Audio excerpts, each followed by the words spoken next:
Liposuctions. Hey, goodness, this video is a little outdated, isn't it? Well, no matter. I think the fundamentals of proper comedic timing are still as relevant today as they were back then. So with that in mind, I believe the only way forward is for us to return to the two doors and walk through all of this again, so I can try telling my story with more appropriate comedic delivery. Come along, let's head back.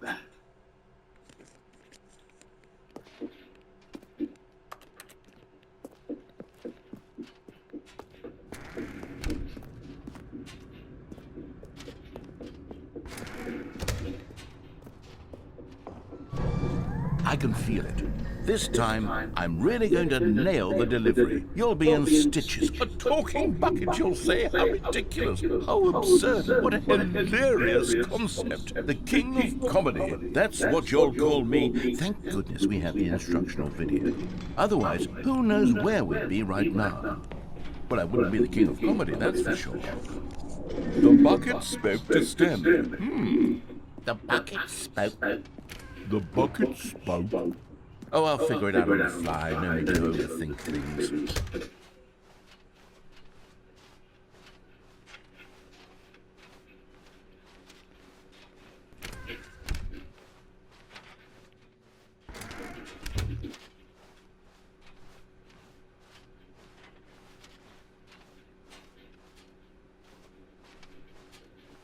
Here we go. You ready? When Stanley and the bucket came to a set of two open doors, they entered the door on the left.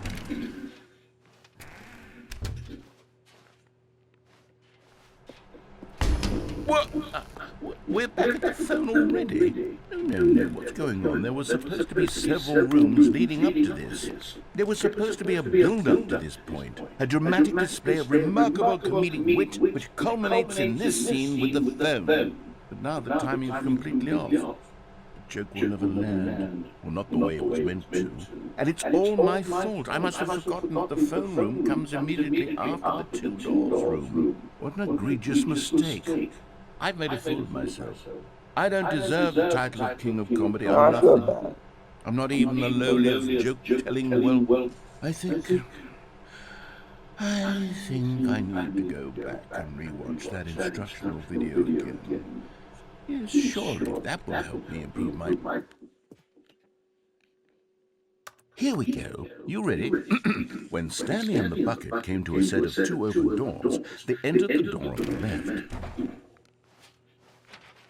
No. You were supposed to go through the door on the right, leading back to the phone. Did you not even look at the instructional video? I think this is all covered very clearly. There's no way I can make the comedic timing work now. It's done. The joke is completely done and over. It's all your fault, Stanley. I'm going to be ridiculed in the community of other joke writers. I'm going to be shamed at every one of our meetings from now on. All because you couldn't watch a simple video and take a hint. Are you proud of yourself for bringing me down, Stanley? Are you proud?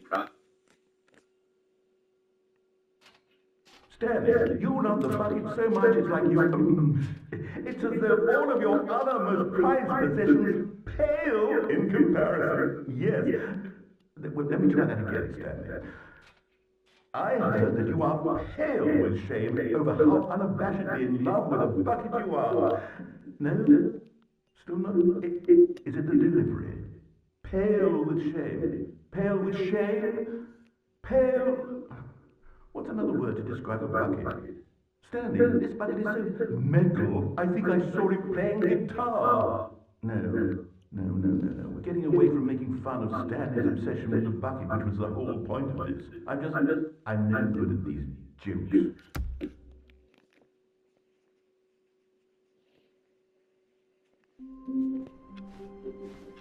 Wait, Stanley thought to himself. Am I sure that the orders stopped coming in? How is that possible? They never stopped. Surely I was mistaken.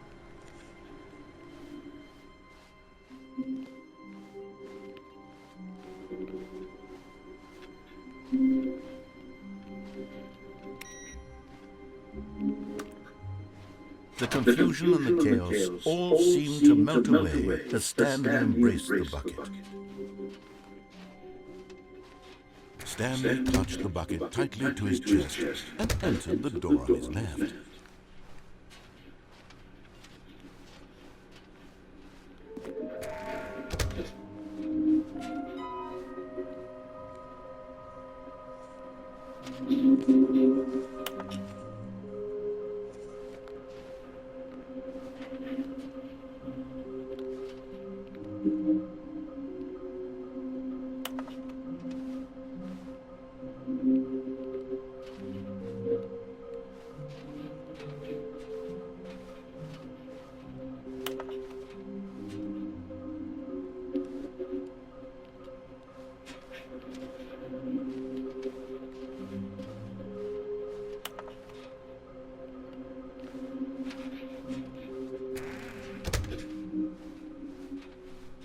Coming to a staircase, Stanley and the bucket walked upstairs to the boss's office.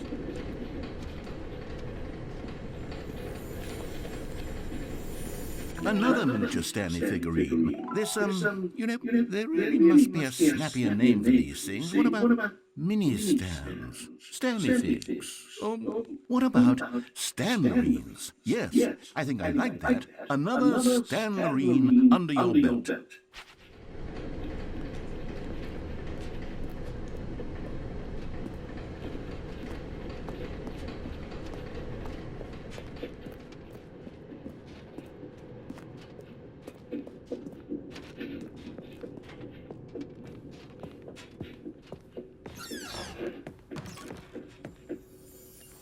Okay, I'm going back to the name of these little Stanley figurines. And now I'm torn between Stanlerines and Figgies. What do you think, Stanley?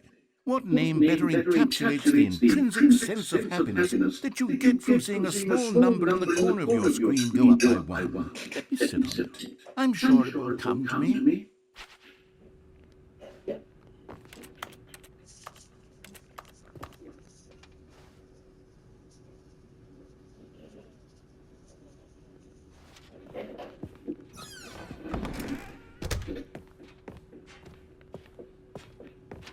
Stepping into his manager's office, Stanley was once again stunned to discover not an indication of any human life.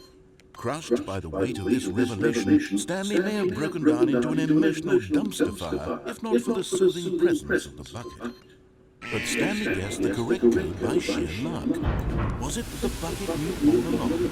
Was the bucket guiding him? Yes, this is certainly the most logical explanation.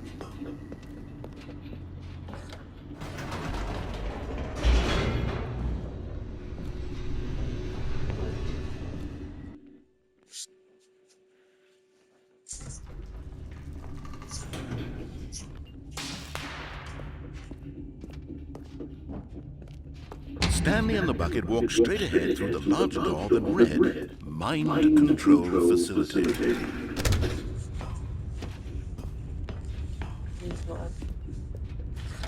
The lights rose on an enormous room packed with television screens. What horrible secret did this place hold? Stanley and the bucket both wondered to themselves.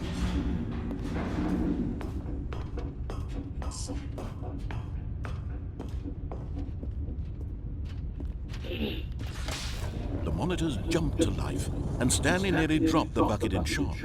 Everyone in the office was being videotaped, monitored like guinea pigs. The bucket had never seen anything like this, and it very nearly burst into tears as Stanley cradled it gently, reassuring it that everything would be fine.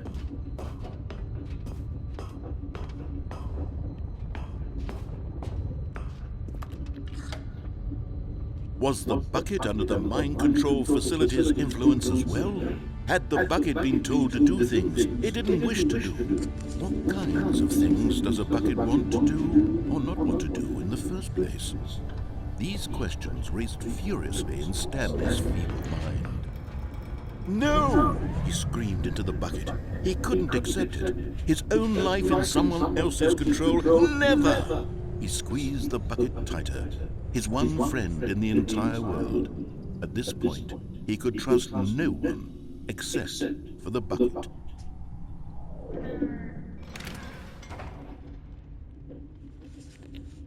But here was the proof. The heart of the operation. Controls labeled with emotions, happy or sad or content. Walking, eating, working, all of it monitored and commanded from this very place. And as the cold reality of his past began to sink in, Stanley decided that this machinery would never again exist. But at the last second, the bucket jumped in and pressed the button to turn on the controls. Stanley gasped in horror. Had this been the bucket's plan all along? To take over the machine and claim the power for itself? How could the bucket have betrayed him like this? Stanley was prepared to throw the bucket away in disgust when suddenly an image appeared upon the enormous screen. Birds. Silly, silly birds. The control buttons became active again.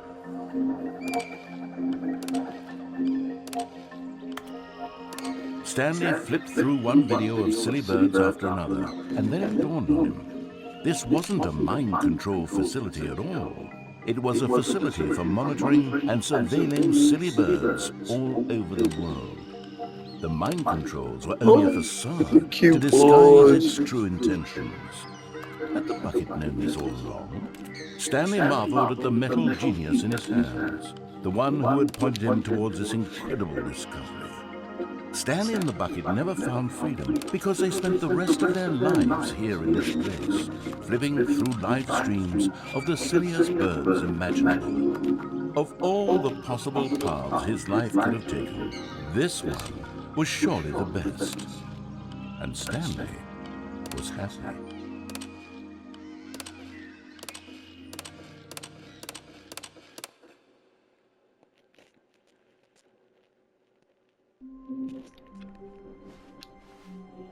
The meeting room. Yes, that's where everyone would be. Stanley just needed to get to the meeting room, and from then on, he would never be alone ever again.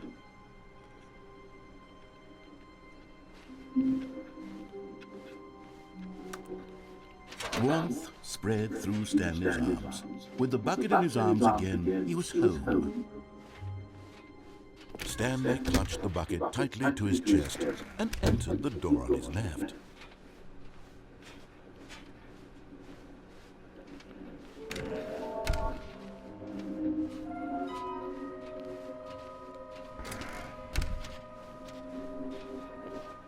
Coming to a staircase, Stanley and the bucket walked upstairs to the boss's office.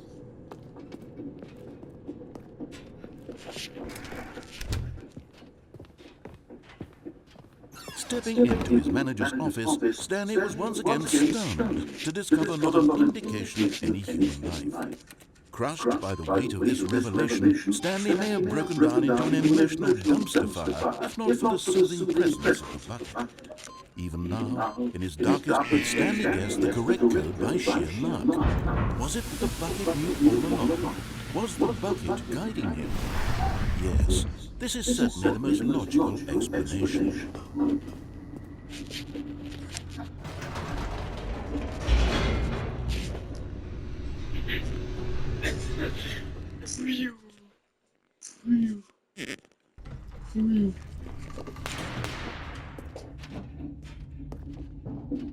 Stanley and the bucket walked straight ahead through the large door that read, Mind Control Facility.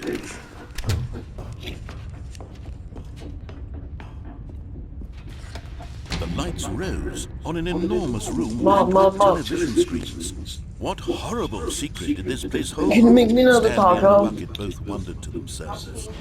Please.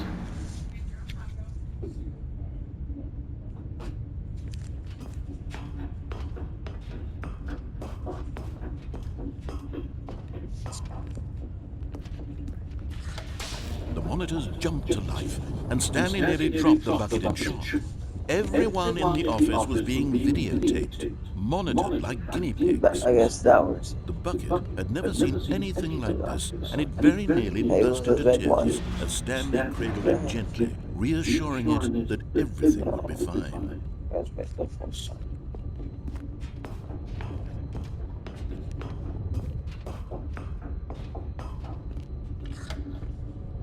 Was the bucket under the mind control facility's influence as well? Had the bucket been told to do things it didn't wish to do? What kinds of things does a bucket want to do or not want to do in the first place? These questions raced furiously in Stanley's feeble mind. No! He screamed into the bucket. He couldn't accept it. His own life in someone else's control. Never! He squeezed the bucket tighter. His one friend in the entire world. At this point, he could trust no one except for the bucket.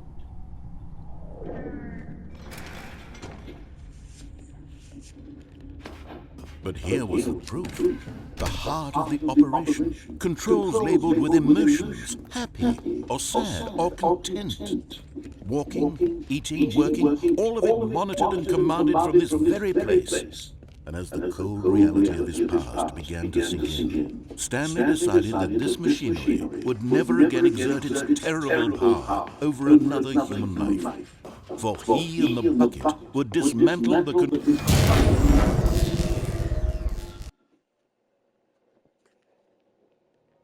Stanley and the bucket waited in blackness.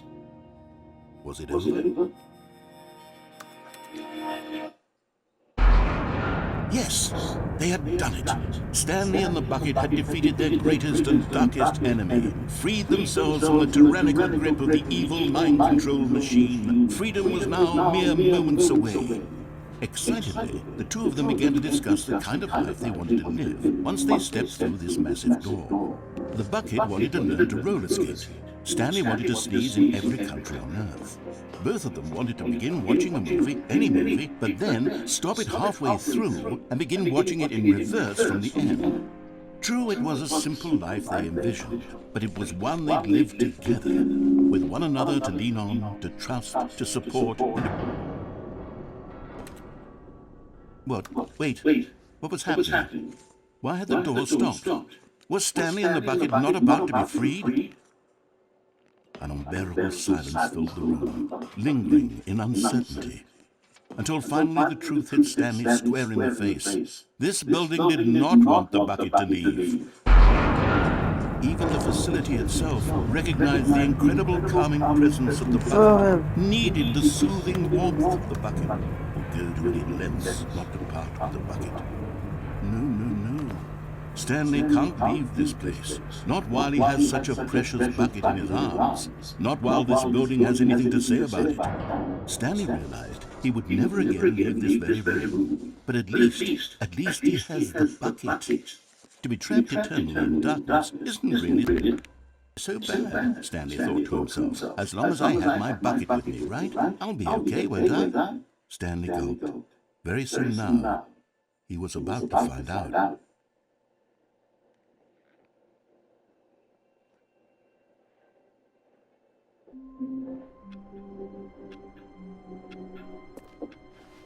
All of his co-workers were gone. What could it mean? Stanley decided to go to the meeting room. Perhaps he had simply missed a memo.